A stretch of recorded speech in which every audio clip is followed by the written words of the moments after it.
Bueno, vamos a continuar ya. El día de hoy vamos a ver las cruzadas, ya, en la Baja Edad Media, en el siglo X al siglo XV. Las cruzadas se consideraban naturalmente como las campañas militares hechas a petición de la Iglesia, y estas se van a dar más próximos en el siglo XI al siglo XIII contra los musulmanes para la conquista de la Tierra Santa, ¿ya? Vamos a establecer nosotros dentro de la historia un total de 8 cruzadas. Vamos a tomar en cuenta que los que pelearon en las cruzadas eran los caballeros cruzados, quienes realizaban un voto solemne, ¿ya? Ah, y recibían una cruz de las manos del Papa. Y estos a su vez, los cruzados también eran concedidos como con indulgencias, vale decir, con perdón de los pecados, y tenían privilegios temporales para cometer algunos delitos, como el asesinato, la posesión de las tierras. Eso generaría el perdón de la iglesia, pues ellos estaban indultados, o sea, tenían la indulgencia. Una de las causas de las cruzadas, vamos a identificar tres. Primero, se establecía que las cruzadas estaban generadas o motivadas principalmente por la nobleza feudal, que ya se había ido disipando poco a poco, ya que los señores feudales, al ser parte de la iglesia, podían hacer expediciones y la iglesia podía financiar estas expediciones. Segundo, es que la iglesia quería tener el poder sobre todas las religiones y hablamos de la hegemonía del Papa, ¿sí?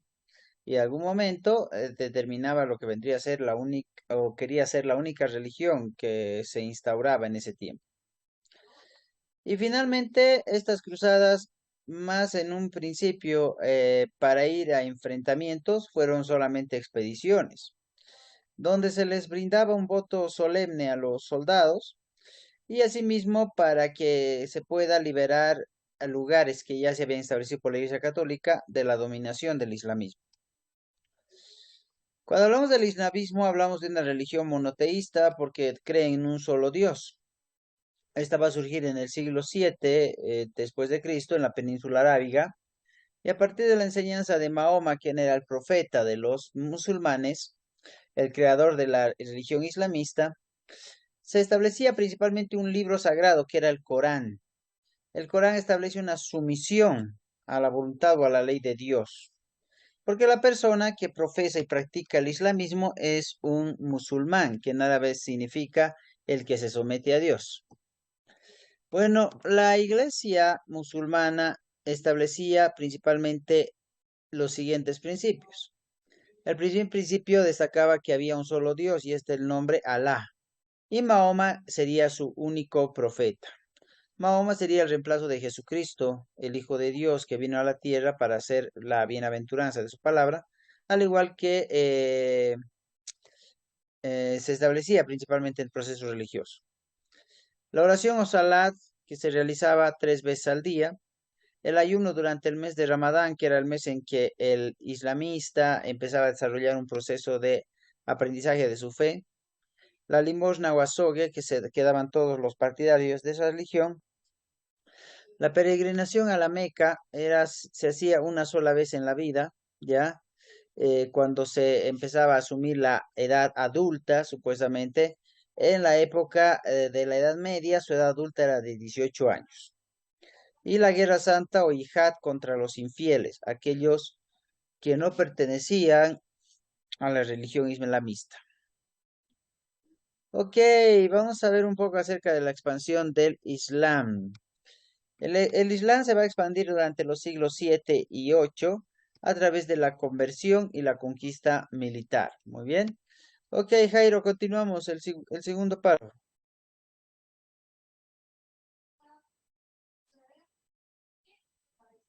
Hacia el 650, los califas o sucesores de Mahoma habían constituido un estado islámico que abarcaba Arabia, el creciente fértil, la religión de Mesopotamia, así como el territorio que hoy ocupan Líbano, Palestina y Egipto. Eso es muy bien. Bueno, en el siglo VII se había ido viendo que los que habían reemplazado a Mahoma eran los califas, que vendríamos a ser en la Iglesia Católica como los discípulos, ¿ya? Y en algún momento ellos habían establecido principalmente que toda la comunidad dentro del entorno de Arabia podía ser islámica, ¿ya? Entonces hablamos del creciente fértil, si nos recordamos el creciente fértil era la parte agraria de Europa, ¿ya? Donde se había ubicado especialmente Mesopotamia, ¿ya? Y establecía en algún momento que en este territorio, donde actualmente es Líbano, Palestina y Egipto, se cimentara con más fuerza lo que vendría a ser la religión musulmana, ¿ya? Ok, a ver, Katia, leeremos el último párrafo.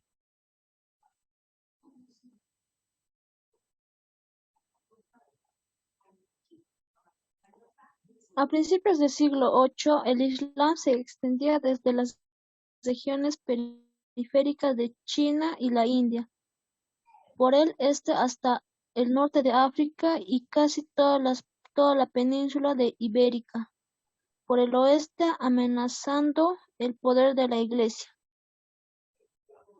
Así es, entonces, ya cuando se había establecido en la parte de Líbano, Palestina y Egipto, empezaba a extenderse hacia el continente asiático, ¿ya?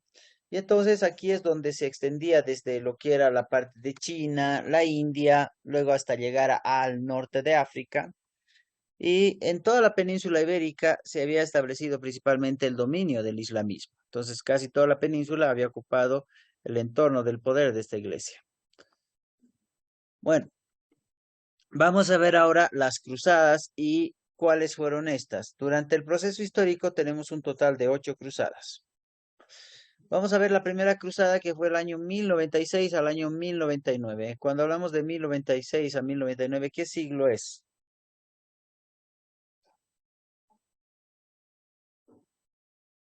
Siglo XI. Eso, el siglo XI. Esta primera cruzada va a ser iniciada por el Papa Urbano II.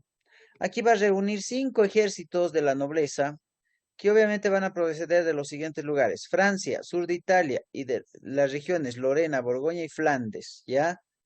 Al lado de la cruzada de la nobleza se materializó otra constituida por el pueblo llano, en este caso los campesinos y las personas de las ciudades, ¿no? Esta fue denominada la Cruzada de los Pobres porque esta fue dirigida por Pedro el Ermitaño de Francia y además que estaba compuesto principalmente por campesinos y algunas personas de las ciudades. Las cruzadas o los cruzados lograron tomar la ciudad de Jerusalén. Tomaron esta ciudad principalmente tras la conclusión de esta primera cruzada, pero lamentablemente esta ciudad o este territorio de Jerusalén la van a perder en la siguiente cruzada. Bueno, vamos ahí en la segunda cruzada entre el año 1147 a 1149, ¿ok? ¿Qué siglo es?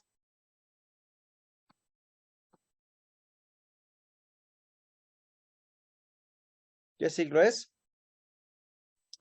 Siglo XII. Siglo XII. ¿El anterior se acuerdan en qué años es? La primera cruzada. 1096 a 1099. Ya, muy bien, ¿cierto? Entonces aquí está, ¿no ve? 1096 a 1099. Muy bien. Segunda cruzada, esa se establecía principalmente entre 1147 a 1149, donde los emperadores de Francia y el Imperio Germano van a emprender esta nueva cruzada. Va a ser dirigida para defender principalmente las Tierras Santas y en esta segunda cruzada, pues el sultán Saladino, que era parte de los musulmanes, va a recuperar la ciudad de Jerusalén para su religión. La tercera cruzada en el año 1189. Vamos a ver que acá va a existir principalmente una ofensiva, o sea, una defensa dirigida principalmente por el emperador germano y los reyes de Francia e Inglaterra. Esta cruzada fracasó, pues Jerusalén seguía en manos de los musulmanes. A los musulmanes también se les llama turcos, ¿ya? Ok. Vamos con la cuarta cruzada, que fue dirigida por el Papa Inocencio II. Esta fue dada en el año 1204. Y en algún momento dentro de esta cruzada vamos a tomar en cuenta la fundación del Imperio Latino, ¿ya? La Quinta Cruzada entre 1207 y 1221 está dirigida por Andrés II, rey de Hungría, intenta apoderarse de Egipto, pero fracasó. La Sexta Cruzada entre 1227 y 1229, dirigida por Federico II de Alemania, esta va a tomar Belén, Nazaret y Jerusalén, ya para recuperar para el lado de de la iglesia. La Séptima Cruzada entre 1248 y 1254 va a ser liderada por Luis IX de Francia. ¿Ya? Él fue la máxima autoridad en la que se va a desarrollar esta edad. Y en la Guerra Santa que se libraba en Europa también había figurado Luis IX.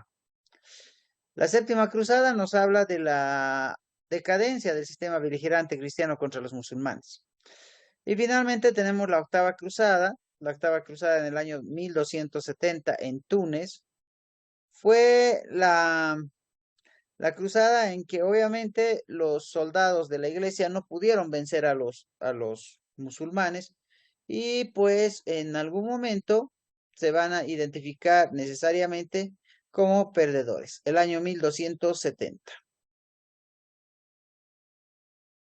¿Ok? La primera cruzada, ¿qué año era?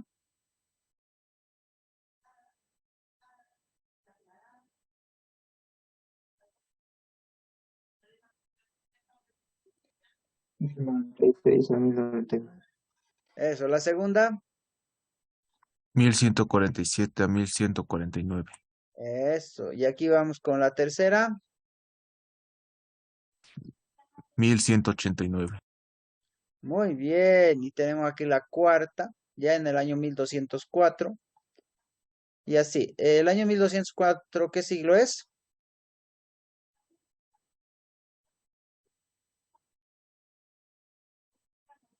Siglo XIII. Eso, entonces podemos decir que las cruzadas empezaron el Siglo XI. hasta el siglo,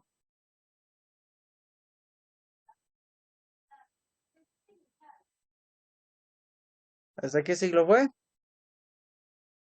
Hasta el siglo XIII.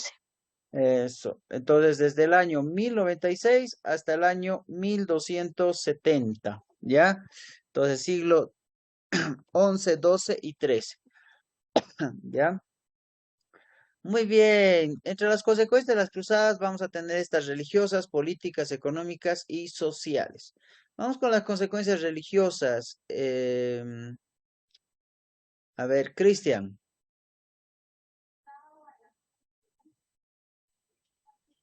Presentaron a los papas como los jefes supremos,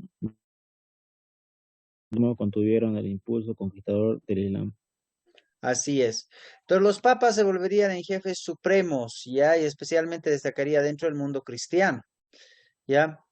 Entonces no pudieron ya, que se llama, pretender someter al islamismo, pues el islamismo se había expandido tremendamente, así es que era bien complicado hacer eso, ¿sí? Vamos con las consecuencias políticas. A ver, entonces, en las consecuencias políticas vamos a ver que el sistema feudal se va debilitando y empieza otra vez a nacer la noción o la idea de que tiene que existir un rey. Por eso hablamos el robustecimiento del poder real, ¿ya? Ok, a ver, Jairo, consecuencias económicas. Abrieron el comercio del Mediterráneo los pueblos de Europa Occidental, Génova, Venecia y Pisa. Así es. Entonces, ¿por qué? Porque en algún momento muchos de los cruzados que después se volvieron comerciantes, ¿ya? O muchos de los señores feudales que eran cruzados y pues se volvieron comerciantes, aprovechaban en cierto sentido esos productos que habían descubierto en sus expediciones con las cruzadas para traerlos a vender en el territorio europeo.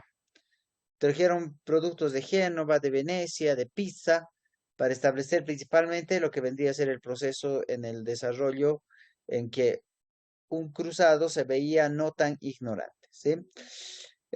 Vamos con las consecuencias sociales, Katia. Consecuencias sociales. El desarrollo del comercio originó el enriquecimiento de la burguesía o clase social que vivía en las ciudades. Además nacen los apellidos. Eso, entonces después de las cruzadas, más o menos del siglo XIII, se va a establecer particularmente ya el origen de los apellidos. A un primer momento solamente los apellidos correspondían al lugar de donde nacías. Ya después se iba generando los apellidos, no solamente al lugar donde nacías, sino se generaban los apellidos de acuerdo a, a distintos parámetros específicamente relacionados a un calendario que ponía la iglesia. ¿Ya? Entonces ahí tenemos las consecuencias sociales, el enriquecimiento a partir del comercio. Bueno, como se vaya al feudalismo, tiene que renacer las ciudades y hablamos del resurgimiento urbano. A comienzos del siglo XII se va a iniciar un proceso de crecimiento y expansión económica en los reinos europeos. Y este va a dar origen a importantes transformaciones sociales y políticas que vamos a ver después. Vamos a tomar en cuenta que el entorno feudal se va paulatinamente rebajando poco a poco y obviamente la gente ya decide ir a las ciudades a probar suerte y a poder generar sus propios ingresos, porque ya en los terrenos feudales sabemos que no circulaba la moneda, pero una vez que los hombres salen a las ciudades empiezan a generar lo que vendría a ser esa situación del comercio, ¿ya? Y por esa misma razón, ¿ya? Muchos de estos señores feudales se habían convertido en comerciantes enriquecidos, o sea, en comerciantes que habían empezado a generar nuevos productos a la venta, lo cual les identificaba con buenas ganancias. Bueno, para resurgir las ciudades tenemos como primera fase la crisis del feudalismo, vale decir, el hecho de que muchos señores feudales dejaran sus terrenos y fueran partícipes de poder luchar principalmente entre las cruzadas. Dentro del crecimiento demográfico, que vendría a ser el crecimiento de la población, se va a establecer un crecimiento adecuado, pues ya la vida va a ir mejorando en ese tiempo. Los avances agrícolas van a tomar en cuenta principalmente ciertas herramientas que se utilizaban para la cosecha, como en el caso del arado, las ruedas, el caballo. Y finalmente, dentro de las ciudades se va a enfocar un mundo distinto, un mundo en el cual la gente piensa el elemento de la ganancia. Y es por eso que se va a tomar en cuenta la situación de los núcleos urbanos alrededor del burgo, que vamos a ver en las ciudades medievales cómo se presentaba la burguesía. Bueno, entonces, dejando el feudalismo de lado, van a volver las ciudades. Las ciudades vuelven porque en algún momento la época feudal pasa, ya que se va a presentar la época del capitalismo, la época de las ciudades, ¿ya? Entonces, muchas personas realizaban ciertos contextos antiguos para poder desarrollar su sociedad, ¿sí? Pero en otros casos también se van a tomar en cuenta que hay personas que se dedicaban al comercio, ¿ya? Entonces, estos nuevos comerciantes, estos nuevos ricos, podríamos decir nosotros, que después van a ir cambiando de nombre en la edad moderna y en la edad contemporánea, van a establecerse como la burguesía, ¿ya? Y esto en un primer momento solo se establecía en las ciudades, ¿no? Y en algún momento también se consideraba que al ser burgués tenías mayor libertad, mayores posibilidades de poder generar lo que vendría a ser esa situación de la prohibición en realidad de poder cobrar un salario, no. Los burgueses ganaban a partir de lo que ellos vendían, es por eso que se habla de un cambio rotundo, ¿no? Cuando un comerciante no puede abrir su negocio, eso es fracaso, porque si lo cierra algún día es fracaso. Y los burgueses se habían considerado comerciantes en cierto sentido dentro de las ciudades para poder tener ese poder que ellos necesitaban o que ellos requerían. Bueno, vamos a para aquí un rato para hacer algunas preguntas relacionadas a la primera parte que hemos visto el día de hoy, ¿ok? Muy bien, a ver, les hago la pregunta. ¿Qué años fue la primera cruzada?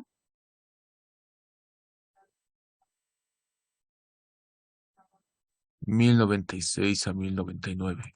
Eso. ¿Quién dirigió esta primera cruzada?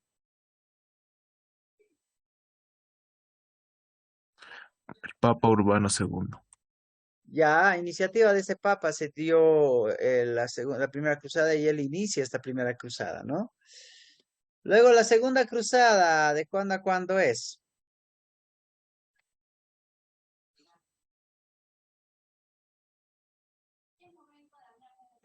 Muy bien, ok.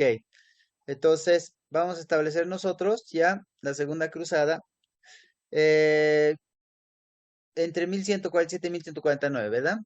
La segunda cruzada, ¿qué emperadores pelean en la segunda cruzada contra los turcos?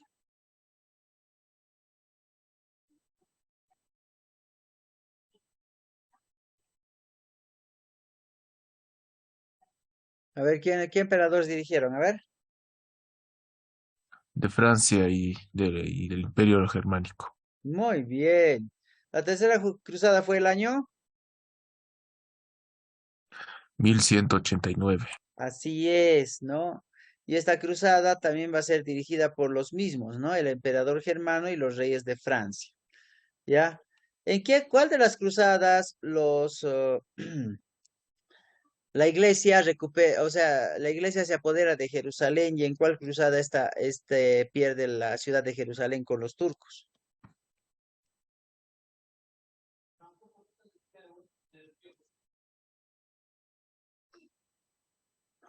¿En qué cruzada pierde Jerusalén la iglesia católica?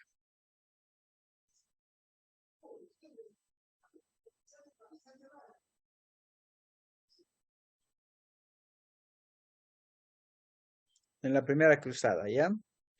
Ahí es donde los turcos pierden Jerusalén y en la segunda es donde los turcos recuperan Jerusalén, ¿no? Y ahí otra vez la iglesia vuelve a perder Jerusalén. Muy bien. Cuarta cruzada. Año.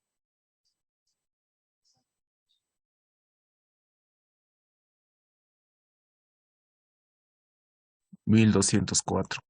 Eso. ¿Quién dirigió esta cuarta cruzada?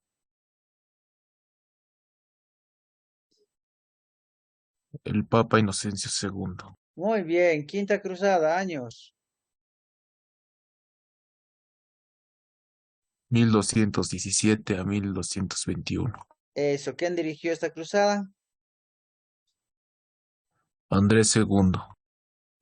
Muy bien. ¿Quién era Andrés II?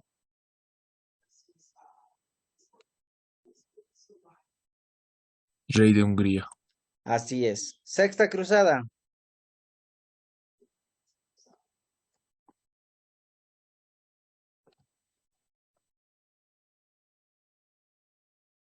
1227 a 1229. Eso, muy bien. ¿Quién dirigió esta sexta cruzada?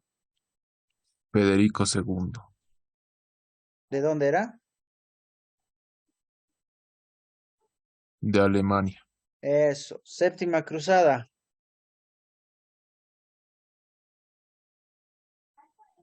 1248 a 1254. ¿Quién dirigió esta séptima cruzada? Por Luis IV. No. Luis noveno. ¿De dónde era Luis noveno?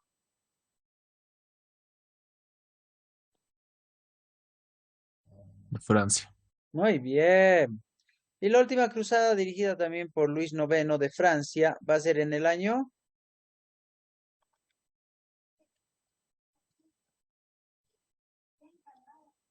El año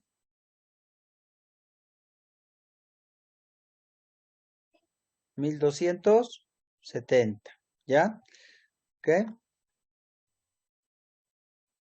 Ok, ahora vamos a ver lo que son las ciudades medievales, ¿ya? Y el renacimiento de estas ciudades medievales, ¿sí? Que se dieron después de las cruzadas, ¿está bien? Bueno,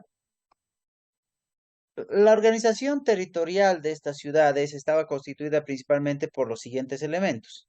Había una plaza donde se hacía una especie de mercado semanal, una vez a la semana, y dentro de esta plaza se encontraba la iglesia, el palacio de ayuntamiento, que vendría a ser la alcaldía de cada ciudad, ¿ya?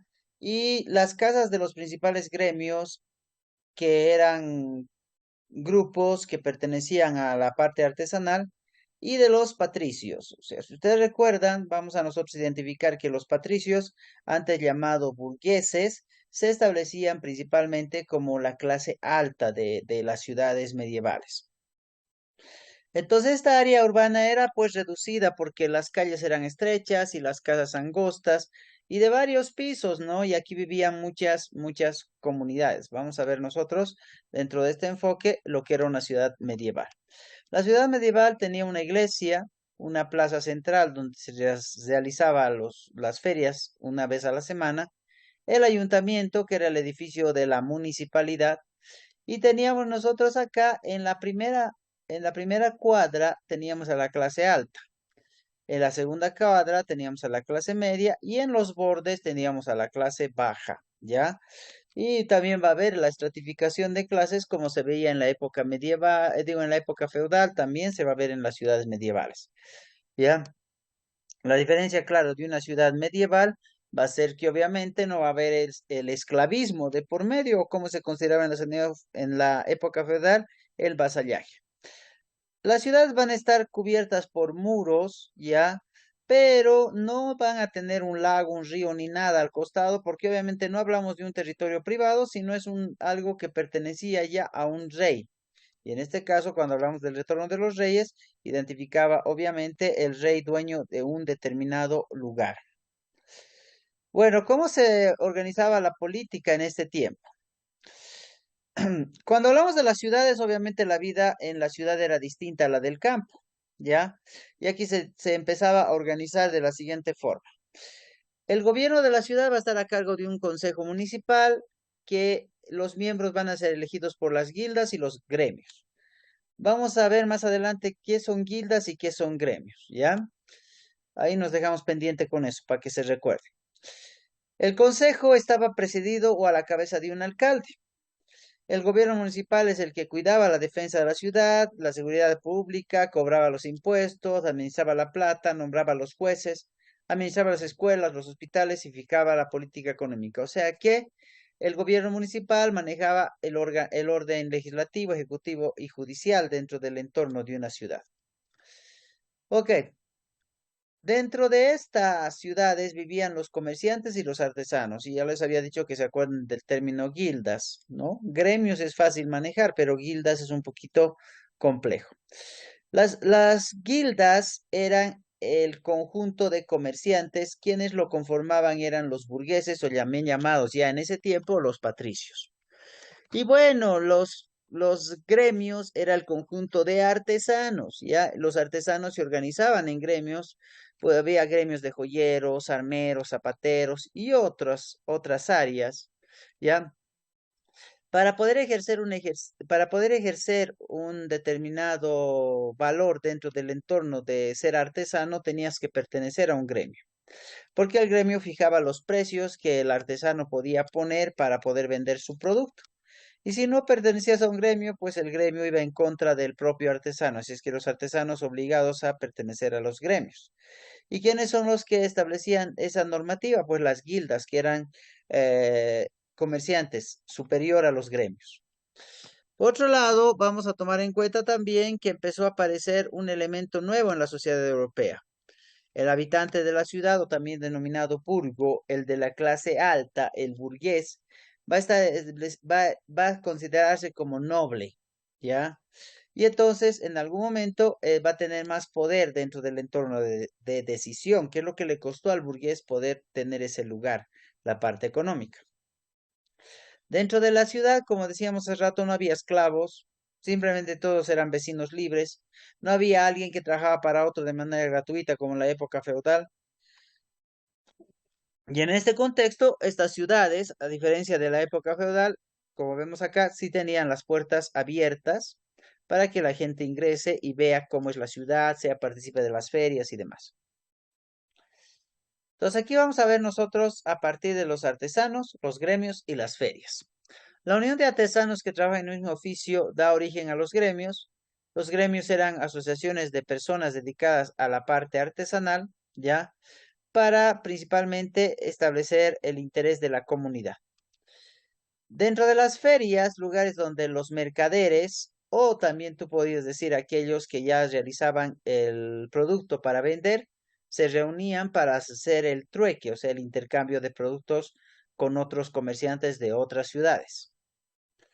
Entonces es ahí donde cuando se hace esto va a surgir o resurgir el comercio. La economía rural y cerrada del feudalismo se cambia por una economía abierta y comercial. Aquí ya se va a considerar la moneda como elemento fundamental también.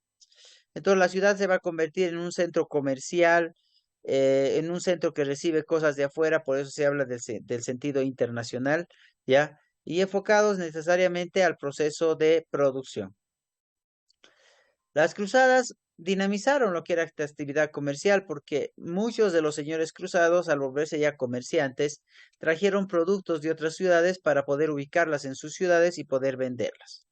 Las ciudades más importantes en la época, vamos a tomar en cuenta Génova, Florencia y Venecia, ¿sí? En Italia, donde se va a establecer principalmente lo que vendría a ser el mercado central de productos deseados, ¿no? Por la clase alta. Y en Países Bajos tenemos a la Liga Hanseática, quien se encargaba principalmente de proveer estos productos desde Asia hasta Europa. Bueno, vamos a tomar en cuenta también que durante este periodo van a generar lo que son las primeras fases del capitalismo, vale decir, de la situación de la ganancia económica, especialmente en las ciudades italianas y de los Países Bajos que habíamos visto anteriormente, que eran estas, ¿ya? El comercio se generó después de las cruzadas, fue la fuente del capitalismo. Vamos a tomar en cuenta por qué. Porque la acumulación de capital es lo que te da una fuente de capitalismo, vale decir, el factor económico, el factor de dinero. Además, ese vínculo entre la gente de la clase alta y el capital era notorio, pues si uno era de una clase alta, obviamente tenía mucha plata. También se tomar en cuenta que la Iglesia Católica sacaba tajadas de los diezmos de los creyentes y es así donde se establecía principalmente también la riqueza dentro de la Iglesia Católica. Los bancos eran una entidad que se encargaba del préstamo y los créditos, especialmente a los comerciantes, con el apoyo de los gremios. Y una de las industrias que más tuvo éxito en esa época fue la industria de textil, la cual se realizaba a domicilio, ya, o sea, no había lugares donde la gente vaya a hacer alguna vestimenta. Venía en cierto sentido el sastre o la costurera y hacía la vestimenta en tu casa para que tu uso entonces exclusivo. ¿Cuáles fueron las consecuencias de que resurjan las ciudades? Muy bien. Vamos a tomar en cuenta que al resurgir las ciudades se van a conectar diferentes lugares por medio de los productos, ¿ya? Se va a producir un importante intercambio cultural entre el Oriente y el Occidente, entre los árabes, que son parte del Occidente, y los bizantinos, que son parte del Oriente. Va a aumentar el poder del rey, pues en algún momento se va a ir generando los impuestos que aumentan la riqueza del rey, por lo tanto también el poder sobre otros nobles. Y estas ciudades se van a convertir en aliadas importantes de los reyes, pues consolidaban el poder central, ya que todo estaba en base a un rey, quebrantando la resistencia de los señores feudales. Muchos de ellos no querían que existan los reyes, querían seguir dominando su territorio, pero mucha gente ya abandonaba esos territorios y prefería buscar lugares donde esté gobernado por un rey que no fuera tan abusivo ni que le cediera tierras o casas por el trabajo en su tierra. Entonces, un poco complicado para la gente eso. Bueno, terminando eso, vamos a comenzar lo que es la cultura medieval. Y aquí vamos a ver lo siguiente. Bueno, la Edad Media va a ser una época de gran religiosidad, como he visto hace un rato las características esenciales de la Edad Media, pues la Iglesia va a cumplir ese papel importante de ser autoridad dentro de estas ciudades medievales y también dentro de la época feudal, dentro de las cruzadas. O sea, la Iglesia tenía una situación de poder sobre los demás. La Iglesia establece principalmente para el proceso de educación las escuelas catedralicias. Se llamaban escuelas catedralicias porque se daba cátedra dentro de las escuelas y además se generaba instrucción por muchos años. Posteriormente se toma en cuenta también los monasterios, ¿ya? Donde se preparaban a los monjes y en algún momento ellos se encargaban de producir literatura para poder llevar a cabo dentro de las escuelas catedralicias. Bueno, vamos a tomar en cuenta que el pensamiento medieval es distinto al de la época feudal. ¿Por qué? Porque estamos hablando de una baja edad media ya, donde el hombre va cambiando su mentalidad, ¿ya? Durante la Edad Media, el problema más importante que inquietaba al hombre era la fe y la idea de la salvación. El hecho de no cometer pecados para estar limpios y poder llegar al cielo sin ningún problema. Obviamente, todo se basaba en la Biblia. La Biblia era el libro más importante de esa época y cuando uno hablaba de la Biblia se apasionaba bastante de las cosas que estaban escritas y traducidas del hebreo al latín y del latín a los distintos idiomas. Después hablamos de la teología que se daba dentro de las escuelas catedralicias como una materia, como una asignatura fundamental, ya que se enseñaba dentro de las iglesias, digo, de las escuelas catedralicias. Bueno, al llegar el siglo XIII, ya se va a producir una creciente actividad intelectual. ¿Por qué? Porque de Europa va a establecerse influencias principalmente de algunas otras religiones que obviamente la religión católica no pudo depurar, que en este caso es la religión judía y la religión musulmana. Como la iglesia no quería aceptar estas nuevas religiones, entonces empezaba a generar lo que vendrían a ser diferentes pensamientos. ¿Ya? En algún momento, la idea escolástica, o sea, de la escuela, cuando se establecía los 12 años de preparación, se enseñaba a las personas dentro de cada uno de estos años los fundamentos del cristianismo. Muchos cristianos leían a filosofía griega y en base a eso tomaban esa idea de enseñar por grados, lo que vendría a ser la religión. Pero después, gracias al estudio de las escuelas y las universidades, surgían grandes maestros cristianos. Ahí tenemos a San Anselmo, San Alberto Magno y Santo Tomás de Aquino. ¿Sí? Algunos de ellos ya son relacionados directamente con la santidad que les daba la propia iglesia, porque estos eran hombres comunes y corrientes. Aquí lo tenemos a San Tomás de Aquino y el elemento fundamental de su filosofía, la Biblia.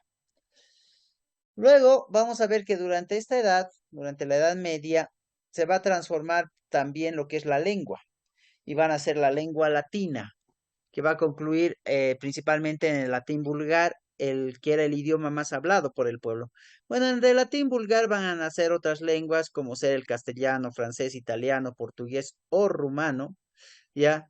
Y se establecía principalmente que al decir lenguaje vulgar generaba un cambio distinto de hablar en cada cierto sitio y coincidir en algunas palabras que en algún momento se determinaba como especie de aprendizaje. De ahí van a ser lo que es la literatura medieval, que va a exaltar lo que es la situación caballeresca, porque va a hablar solamente de los hombres de la Edad Media, va a establecerse en poesías como el Cantar de la Gesta, ¿ya? Donde se contaban hazañas de los guerreros de esa época. Los poemas van a ser compuestos por juglares y cantores, quienes van a ser escritores de la lírica europea en la poesía, y estos los van a transmitir mediante el sentido de la trovación o ser trovadores o recitadores de manera oral en las plazas y en los teatros. También los trovadores, que eran aquellos músicos ambulantes que también le cantaban a la mujer y al amor, ¿no?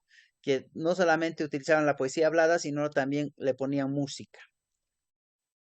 Después de la situación de la escuela va a llegar la universidad y esta va a ser una institución de educación que comprendía un conjunto de maestros y discípulos que cultivaban la enseñanza. Esta universidad dependía del Papa o del soberano, que en este caso era el rey. Tenía la facultad de otorgar diplomas, juzgar a sus miembros y de gobernarse por un reglamento propio. La universidad era netamente autónoma. Los estudios de la universidad abarcaban las siguientes ramas: la teología, derecho y de medicina, pero estos no se podían tomar en cuenta si es que no se sabía estas 7 artes, las 7 artes liberales: la gramática, la retórica, la lógica, la aritmética, geometría, astronomía y música. Las primeras universidades europeas van a ser fundadas en Bolonia en 1088 en París en 1170, en Cambridge y Oxford en 1209, en Salamanca en 1230 y en Montpellier en 1240. Y ahí vamos a nosotros identificar netamente cómo se va desarrollando los lugares. Bolonia y París se encontraban en Francia, Cambridge y Oxford se encontraban en Reino Unido, Salamanca se encontraba en España y Montpellier también se encontraba en Francia. O sea, iban determinando ciertos lugares donde se podía realizar los estudios. En un principio, estas universidades surgieron como gremios, como conjuntos de ¿qué se llama? Conjuntos de artesanos, pero después empezaron a agrupar a los profesores y después a los estudiantes para generar lo que vendría a ser un sistema de escuela. Dentro de las universidades había 4 facultades que son artes, derecho, medicina y teología. No dejaban de lado la teología, que era el elemento fundamental de su proceso de aprendizaje. Y una de las universidades que fue la Universidad de París fue una de las más importantes. En este caso, también aquellas que van a ser como la de Oxford en Inglaterra y Salamanca en España. Bueno, acá tenemos algunos lugares donde se van extendiendo posteriormente las universidades y por años. Ya, vamos a hablar de la ciencia. Bueno, en la época media se hablaba del concepto de hechicería. Cuando alguien practicaba ciencia se le consideraba hechicero o bruja. Ahí llega la Inquisición. A través de la cabeza de Torquemada van a empezar a quemar a los posibles herejes, quienes eran los pecadores e iban en contra de la iglesia. Se deseaba encontrar alguna sustancia mágica donde transformara el oro en todos los metales. Mediante la alquimia, los alquimistas, quienes eran las personas o los maestros de la iglesia, establecían principalmente un entorno de ir en contra de lo que era la magia y la superchería, y empezaban a surgir tímidamente en ese entorno. Pero ahí hablábamos de la química, ¿no? Que es el elemento de la experiencia o los experimentos. Entonces, esto también va a generar de que se nazcan otras ciencias, como en el caso de la astronomía, que en la edad moderna se establecía como un elemento de moda, ¿no? Donde todos querían saber principalmente en relación a los astros. En la Edad Media se formaban los horóscopos a partir de las estrellas, ¿no? Los horóscopos. ¿Ok? El hombre establecido a partir de la Biblia era un hombre natural, no debería crear cosas. Eso es lo que consideraba la religión. Entonces la religión iba contra la ciencia. Pero aún así se podía hacer algunas cosas que podían mejorar el proceso de la ciencia, como el caso de inventar el cero. El cero, a partir del cero, generándole un número más, tenga un sentido. ¿Ya? Inclusive se incorporaron dentro de ciertos textos, como el caso del álgebra, un entorno netamente cristiano. Otro de los elementos que se utilizaba era la brújula náutica, los portulanos, el timón, en realidad para empezar a hacer las exploraciones. Porque acá vamos a ir identificando nosotros, ya viéndonos casi ya al descubrimiento de América, porque se van dando ciertos niveles de exploración utilizando las carabelas, el astrolabio, la brújula y demás, que van a ir identificando lo que nosotros vamos a ir viendo más adelante.